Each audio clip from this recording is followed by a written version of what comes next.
1 minute before Christmas, and high on a hill a star stood large and perfectly still, as moonbeams shone from a dark satin sky, spreading their beams onto shadows so high. Everything was waiting for the silent snowfall, and nothing seemed to want to move at all. 'Twas as if the night were holding its breath. Even the owl delivered no death, as a mouse scuttled, disturbing the peace, and then realized 'twould do better to cease. The air was crisp and had a slight chill, but behind it all there was a huge thrill, for there was magic this night, and a wish to fulfill, as was told in the book, the legends of old. From the touch of the first snowflake, a wish will unfold. All over the world people looked to the heavens, hoping that night good luck would be theirs, and that they would be rich, and so would their heirs. Like the bold Mr. Gold, so gross and so fat, his head was so big there wasn't a size he could wear for a hat, who bought a building where there nested a stork, which he soon moved on, in the heart of New York. He bought all the buildings that rivaled its height, and banned all the planes from flying that night. He banned them at least from flying that way, just in case they blew the snowflake astray. Or the Smedley Smooth in her London muse, who thought it a ruse for her to use her maid called Kitty, Kitty Goodshoes, to stand on the balcony instead of her out in the cold for it, though wrapped in fake fur, not knowing that the maid, on catching the flake, would wish lots of wishes, and off she would make, off over there to a foreign clime, and never, never work till the end of time. Mr. Thin and Miss Plain, known by some as the Pin and Pain, had shown their cunning with a huge great kite, which they already had put in flight, for it flew up high from a church's steeple, way above the ordinary people, so if the flake were to fall that way, it would catch it carefully, and they'd wish away. He'd be fat, and she'd be cute, though whether or not it both would suit. Together they sat, gazing on high, up to the stars with a hopeful sigh. There was Mr. and Mrs. Harpy Fat, whose son was called Lazy Fat, for all he seemed to do all day was to sit and eat, not work or play. They saw that when they were old and grey, he'd still do nothing every day. For many years they had despaired, and in many ways their views had erred. So when they heard of this wondrous tale, in hope they sat on a mountain top, that into their bowl the flake would plop. Even ministers and presidents around the world conspired, intrigued, and set their plans to have the snowflake in their hands, using secret planes and copters too, rockets and beams to seize their dreams, while bishops and priests, nuns and vicars, knelt to pray in their Sunday knickers, hoping that prayer would divert its motion towards their saintly churches and towers, and give them spiritually unlimited powers. News reporters and telestations across the globe flashed revelations, and had discussions on this and that, and what would be its repercussions. Astronomers with their big bug eyes looked through telescopes and watched the skies, searching for the magic flake in the silent star-filled lake, hoping to find and upon it look, and then write it in a hard-backed book. Witch doctors in darkened huts muttered spells for village chiefs, while chieftain wives looked to the sky with huge great leaves standing by, ready to catch it if it fell and make their chieftains happy and swell. Artists also of various kinds meditated with their minds, whilst they sat in dramatic positions, imagining making film decisions, compelling the flake to fall their way through their muses' hands that day. Kings and queens in marble halls sent commands from castle walls that should any in their kingdoms catch the flake, they would a prince or princess make. Lovers with their hands entwined stood on hills having wined and dined, and gazed at the moon and wondered if the flake would fall as a gift, so that they could love for all of time, and then life would be one happy rhyme. Meanwhile, in a village small, a family was huddled in their hall, round a hearth which was well fired, their faces tearful and looking tired, except for one who in the shadows appeared the smallest, called Little One Fallows. Now Little One she had shed no tears, for being little she held no fears. She'd heard the others sniff and cry, and was curious to know what and why. There was no reason she could find, but then she since birth had been born blind. She'd listened carefully to what they'd said. They seemed to say that her father was dead.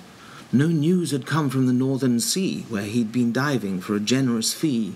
But she in her darkness a year to this day remembered him saying he'd be there and away, back to his loves, back to his treasures, back to his home, and there again roam.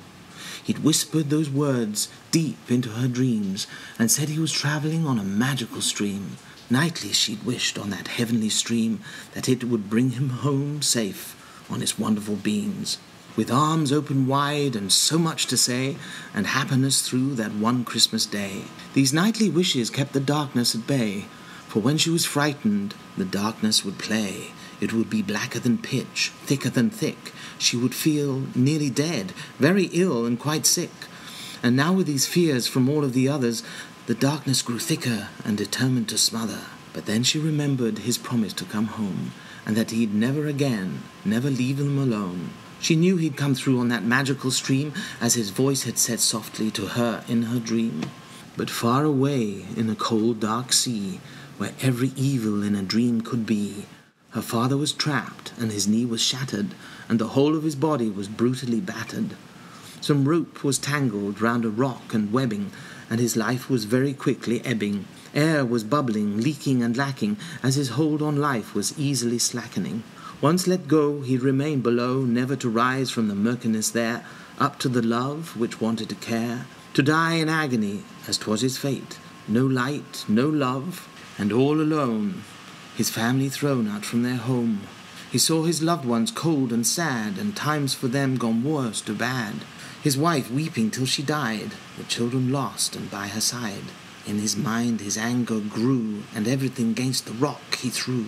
His weight moved it, but not enough, for the rock was huge and the rope was tough. He looked up through the sea to heaven, through the darkness to the light, and asked that if he died it might help his family and see they should never want for daily food, find happiness and love in life's full pleasures, and love their father who'd loved his treasures, loved them till his heart did burst, and now it seemed that he was cursed, never to see those dear, dear faces which occupied such little spaces. Salty tears began to fill his mask, so he pushed it up and choked and gasped as the tears flowed into the deep, and his eyes slowly closed to go to sleep. The cottage clock chimed its note, and then the mother softly spoke to her children four. "Well, my dears, there's nothing more after bed. Today is Christmas, so say a prayer to those who miss us. Your father will be here, I know, if it's meant to be, so we'll see." The children left with heavy feet to their beds to try and sleep. Having put little one up in the loft on her bed so sweet and soft, the mother went down on her bed to lie, but all she could do was to weep and cry. Now little one lay in her snug bed sack, and wondered when her father'd be back. She didn't believe that he was dead, as all the rest of them had said. She lifted herself out of bed and opened the window to breathe the air, as she did nightly, foul or fair. She felt the moonshine on her face, and imagined the stars all over the place, flashing, as her father would always say, like jewels in paradise for those who pray. Then she put her hands together and asked that if God might, or if God could, send her father home to them safe, and never leave, no, never again, then the day would be Christmas indeed, and no presents or food would they need. She wished the world then could be as happy as they on that wonderful Christmas day. As she said this, and as she blew her prayer to heaven, and off it flew, into her hands there softly fell something gentle, and all seemed well.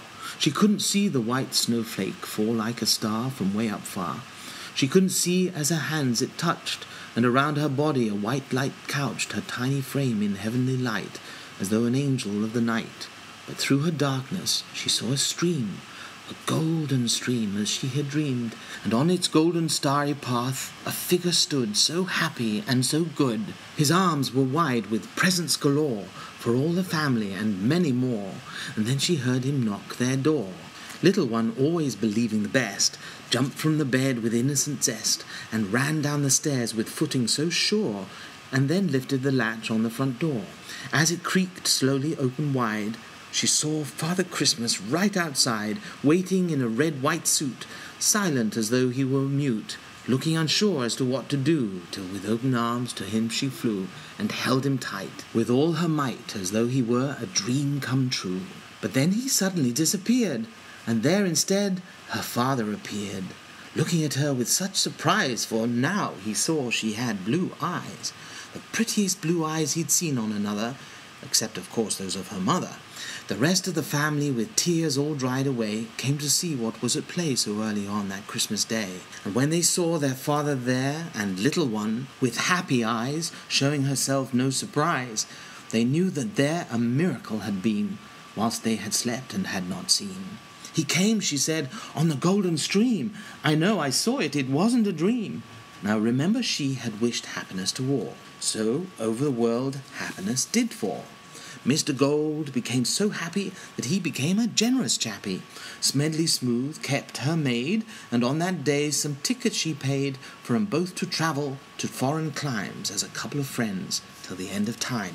Mr. Thin became rather round, while Miss Plain became rather vain, for she'd been turned into a pretty dame. Mr. and Mrs. Harpy Fat, concerned for their son Lazy Fat, changed his name to Goo Old Fat. And do you know that was that? For from that moment till the day they died, he took such care of them with such deep pride. So all and everyone on that day received some happiness in their way from the wish of that magical flake that fell from heaven for a little girl's sake.